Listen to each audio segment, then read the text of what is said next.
Assalamualaikum warahmatullahi wabarakatuh. Halo sahabat Sansani, kembali lagi dalam podcast Bincang Sehat Rumah Sakit Sansani.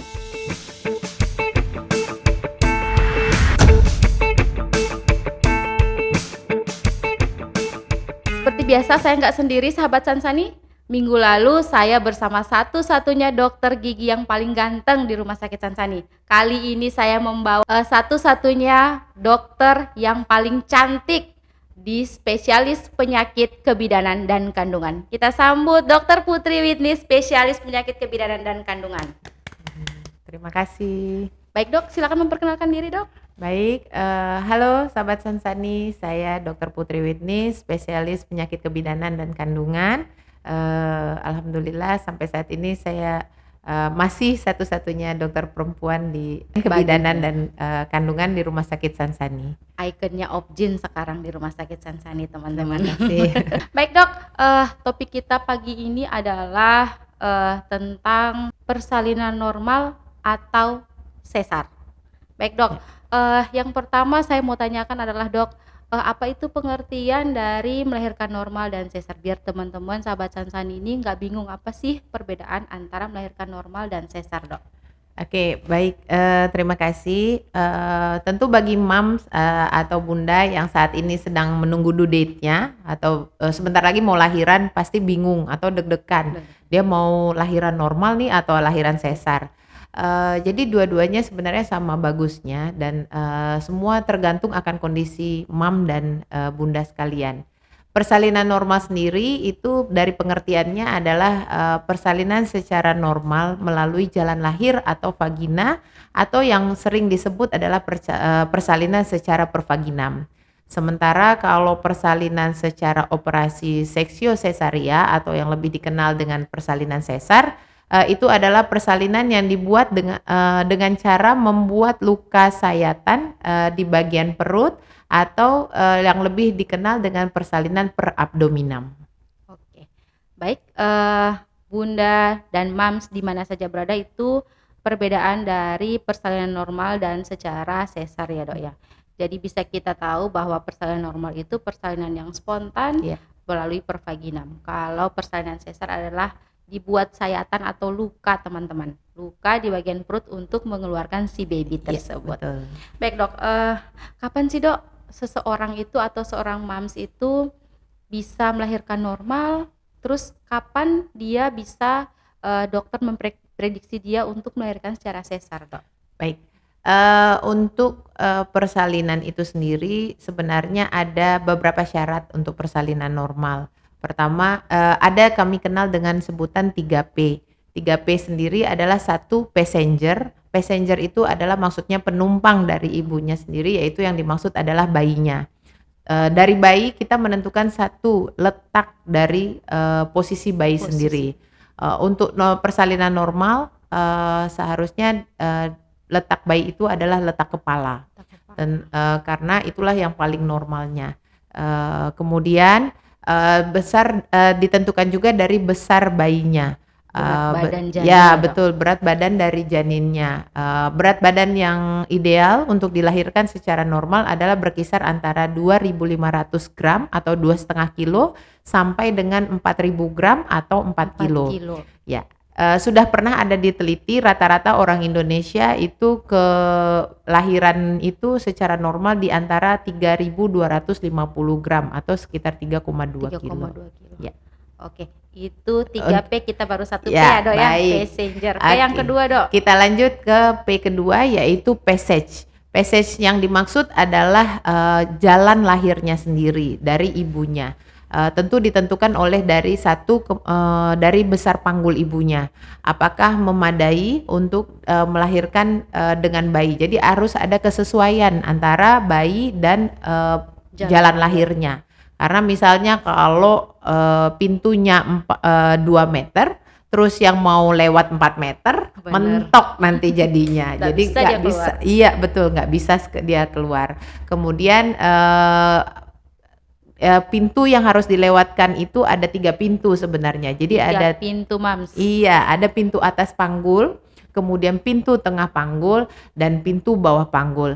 Itulah yang akan kita pantau selama proses persalinan normal nanti, apakah terjadi kemajuan persalinan. Kemajuan yang dinilai adalah satu, bukaan dari pintu lahirnya sendiri, kemudian penurunan dari kepala bayinya.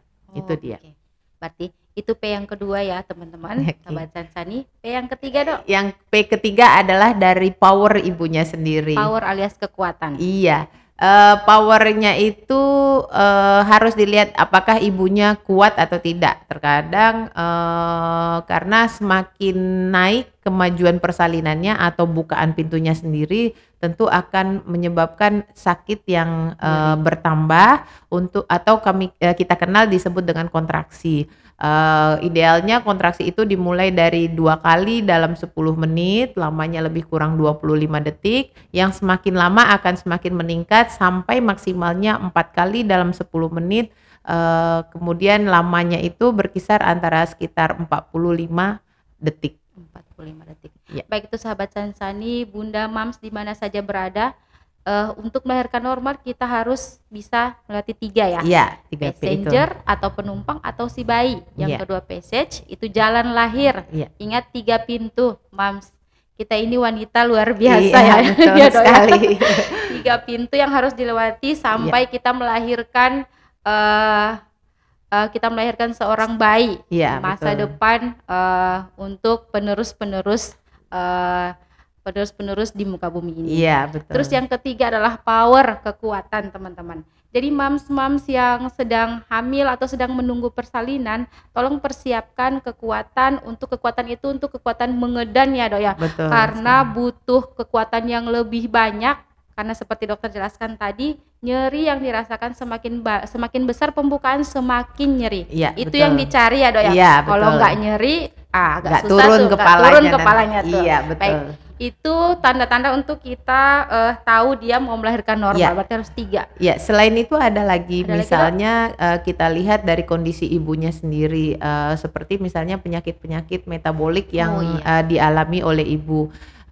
Terkadang ada penyakit-penyakit tertentu yang tidak bisa kita upayakan untuk lahiran normal, seperti misalnya tensi tinggi pada ibu hamil, atau diabetes pada ibu hamil yang tidak terkendali, atau bisa juga dari jalan lahirnya yang tertutup dari letak plasentanya, atau yang kita sebut dengan plasenta previa.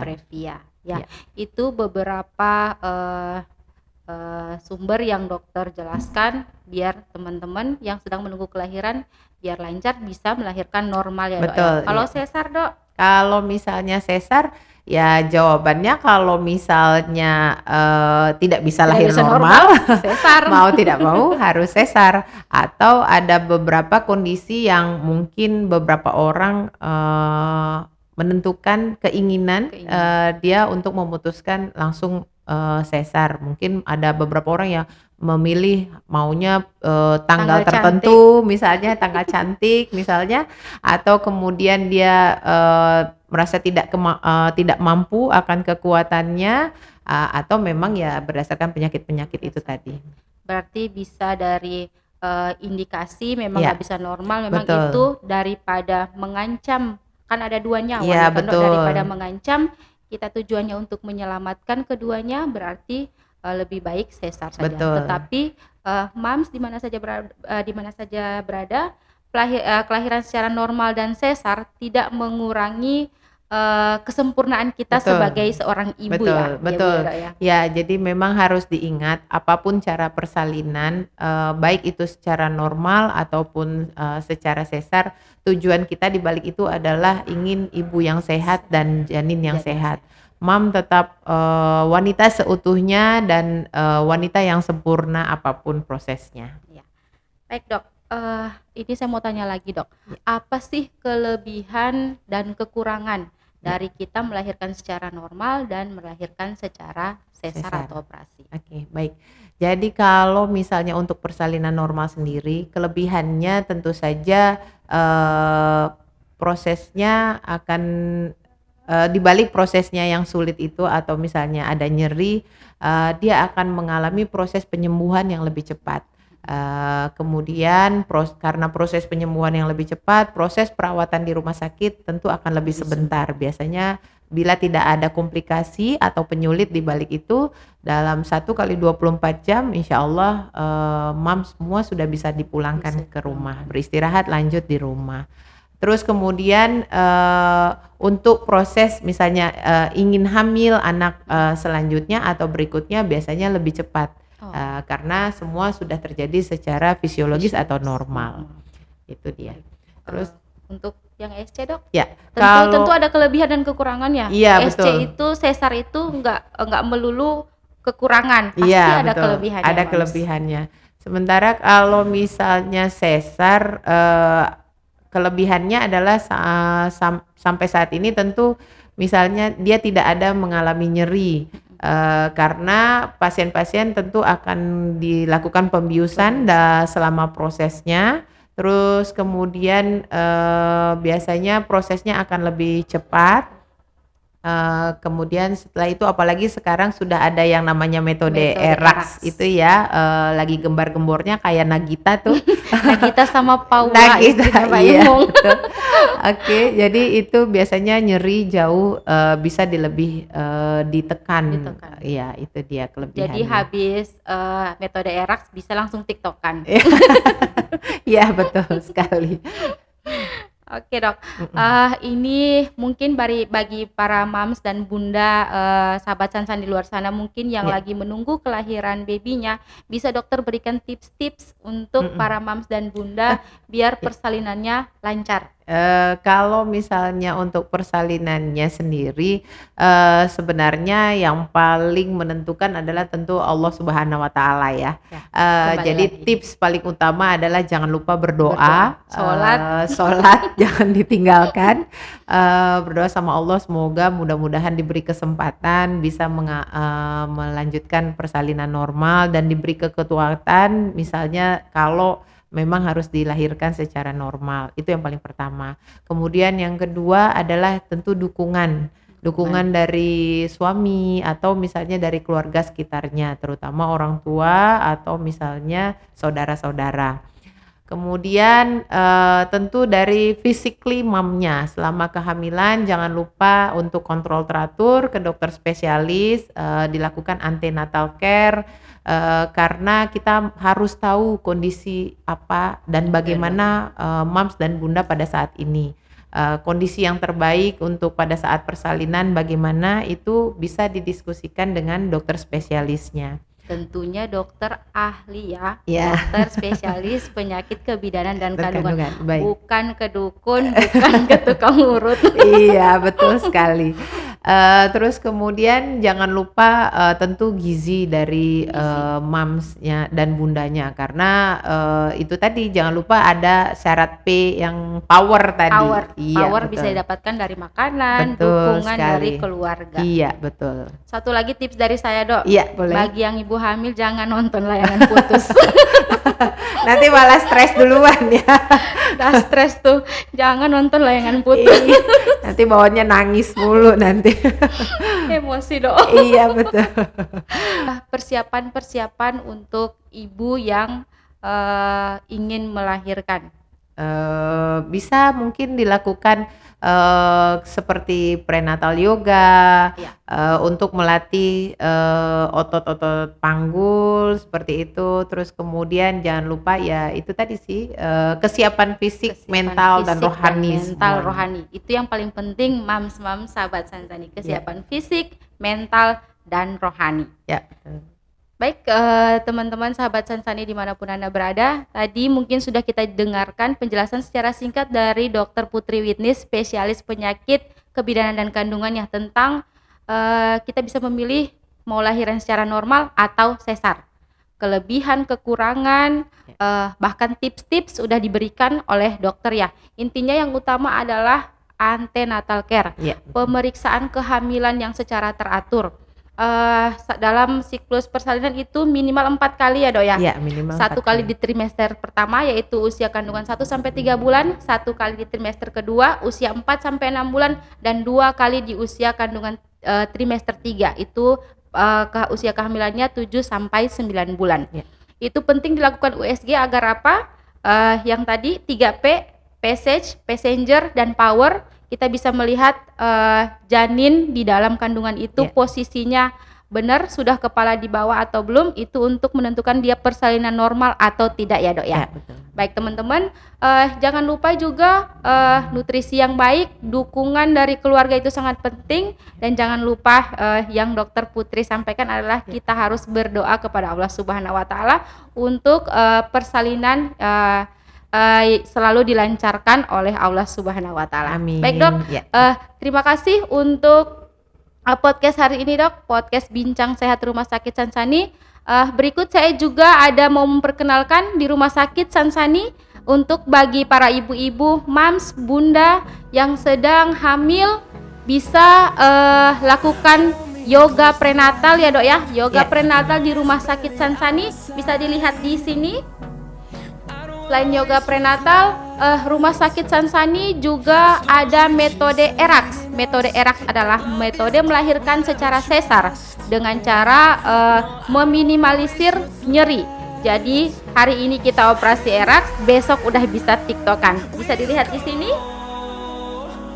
Selain itu ada juga tentang persalinan normal. Bisa juga dilihat di sini, sahabat Sansani. Itu saja yang bisa saya sampaikan. Para mams, ibu, bunda, sahabat Sansani dimanapun Anda berada, terkhususnya di area Pekanbaru, jika yang sedang memiliki gangguan pada kebidanan, kandungan, atau ibu bunda yang sedang hamil, boleh lakukan pemeriksaan antenatal care di Rumah Sakit Sansani. Kami di sini ada poliklinik spesialis kebidanan dan kandungan dari pagi sampai malam karena dokter kami ada 5. Yang pertama di pagi hari ada Dr. Putri Witnis dari jam 8.30 sampai jam 12. Yang kedua ada Dr. Wiwin, spesialis penyakit kebidanan dan kandungan di jam 12 siang sampai jam 4 sore. Yang ketiga ada Dr. Romi, spesialis penyakit kebidanan dan kandungan di jam 4 sore sampai jam 6 sore. Yang keempat ada Dr. Roni, spesialis penyakit kebidanan dan kandungan jam 16.30 sampai jam 19 waktu Indonesia bagian Barat. Dan yang terakhir Dr. Ihsan, spesialis penyakit kebidanan dan kandungan di jam 19 sampai jam 21 malam. Terima kasih untuk teman-teman menyaksikan podcast Bincang Sehat Rumah Sakit Sansani. Kita berjumpa lagi di lain waktu, di lain kesempatan, tentunya dengan dokter spesialis yang ada di Rumah Sakit Sansani. Wassalamualaikum warahmatullahi wabarakatuh.